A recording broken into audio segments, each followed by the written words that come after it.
Assalamualaikum warahmatullahi wabarakatuh. Nama saya Rina Rianti dari kelas 12 AP2.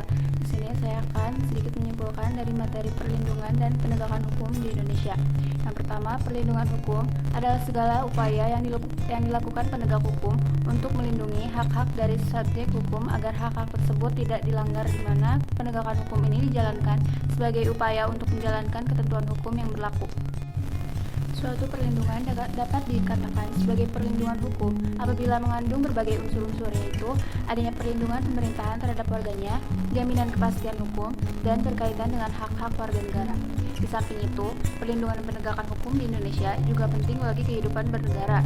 Hal ini guna merealisasikan tegaknya suprem hukum. Dengan tegaknya suprem hukum, maka hukum memiliki kekuasaan yang besar dalam mengatur tindakan manusia. Ada tegaknya keadilan. Hukum memberikan keadilan untuk melindungi hak setiap warga negara tanpa memandang ras, agama, status, maupun jabatan subjek hukum.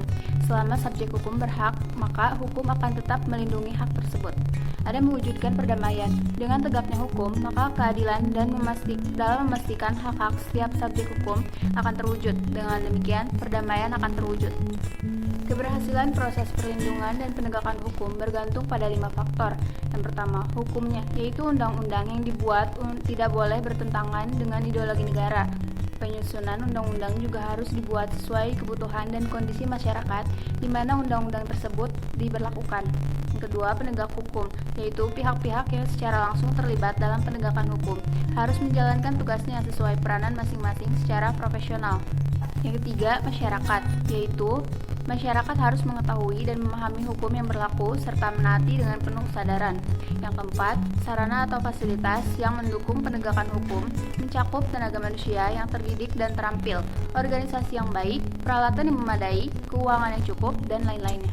Yang terakhir, ada kebudayaan yang mencakup nilai-nilai yang berdasarkan hukum yang berlaku, konsepsi abstrak mengenai apa yang dianggap baik sehingga dianut dan apa yang dianggap buruk sehingga dihindari. Di dalam peran lembaga penegakan hukum, ada Kepolisian RI atau Polri. Sesuai dengan Undang-Undang Nomor 2 Tahun 2002 Pasal 13, Polri memiliki tugas untuk memelihara keamanan dan ketertiban masyarakat, menegakkan hukum, memberikan perlindungan, pengayoman, dan pelayanan kepada masyarakat. Ada Kejaksaan RI yang diatur dalam Undang-Undang Nomor 16 Tahun 2004 Pasal 30, yaitu untuk melakukan penuntutan, melaksanakan penetapan hakim dan putusan pengadilan yang telah memperoleh kekuatan hukum tetap, melakukan pengawasan terhadap pelaksanaan putusan pidana, pengawasan dan putusan pidana bersyarat. Selain itu, peran kejaksaan juga melakukan penyidikan terhadap tindak pidana tertentu berdasarkan undang-undang. Ada peran advokat atau pengacara dalam perlindungan dan penegakan hukum adalah memberikan bantuan hukum kepada subjek hukum, seperti membuat dan mengajukan gugatan, jabatan, tangkisan, sangkalan, mendesak, segera disidangkan atau diputuskan perkaranya, dan sebagainya.